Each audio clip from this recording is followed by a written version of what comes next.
السلام عليكم البنات، كي دايرين؟ بخير عليكم.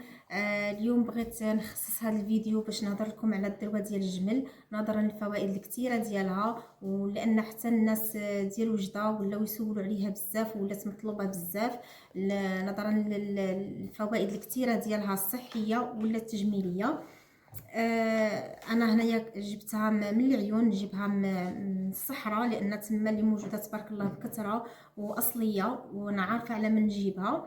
اذا هنايا شديت هاد الدروه هذه، حيدت منها واحد المورسو اللي قطعته بحال هكا، ولكن قبل ما نقطعوه غادي نغسلوه ونحيدوا له هاد الشوائب كاملين اللي بحال هكذا، نقيوه بالموس. هاد الشيء كامل غادي يتحيد. انا هنا راه قطعت واحد المورسو منها وقطعته بحال هكذا مكعبات صغيورين باش في سع الذوب،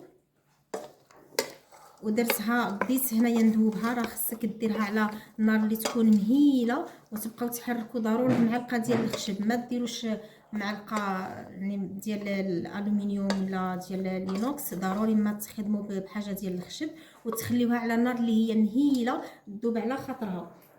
هنا غادي نخلي الدروه ديالي تذوب على المهل، تذوب على خاطرها، راه تاخذ معكم تقريبا واحد 45 دقيقه حتى ساعه وهي تذوب.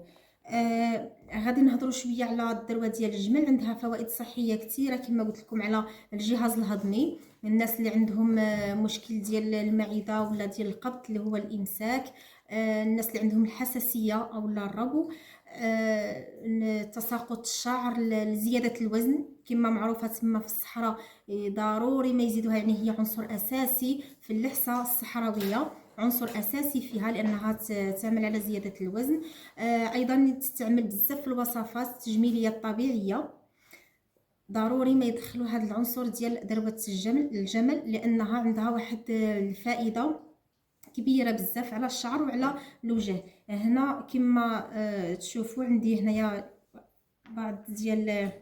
بعض المنتوجات الصحراويه اللي نخدموا بهم، نخدموهم بالذروه ديال الجمل. بحال هنا عندي هذا الفازلين، هذا فازلين طبيعي يتخدم بلوبان دكر كما شفتوا وبسنام الجمل، هذه فازلين طبيعيه.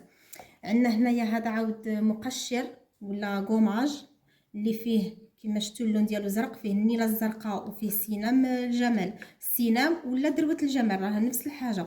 عندنا هنايا كريم ديال الوجه بسنام الجمل، وكاين هذا الزيت ديال الوجه حتى هي مخدومه بسنام ولا بدروه الجمل. تما كما قلت لكم يعتمدوا عليها بزاف في الوصفات الطبيعيه وفي العلاجات الصحيه.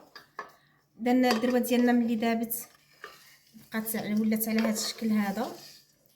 هانتوما هذوك المرصويات ديال ديك الدروه كاملين، هانتوما كيفاش ولاو خرج منهم ديك الزيت ولا دوك الدهون كاملين خرجوا. غادي نخليوها حتى تدفى ونديروها في شي بواطات ديال الزاج، ما ديروهاش في بلاستيك، في بواطات ديال الزاج، وتحتفظوا بها غير برا على الثلاجه، ما غادي لا تضيع على حتى شي حاجه.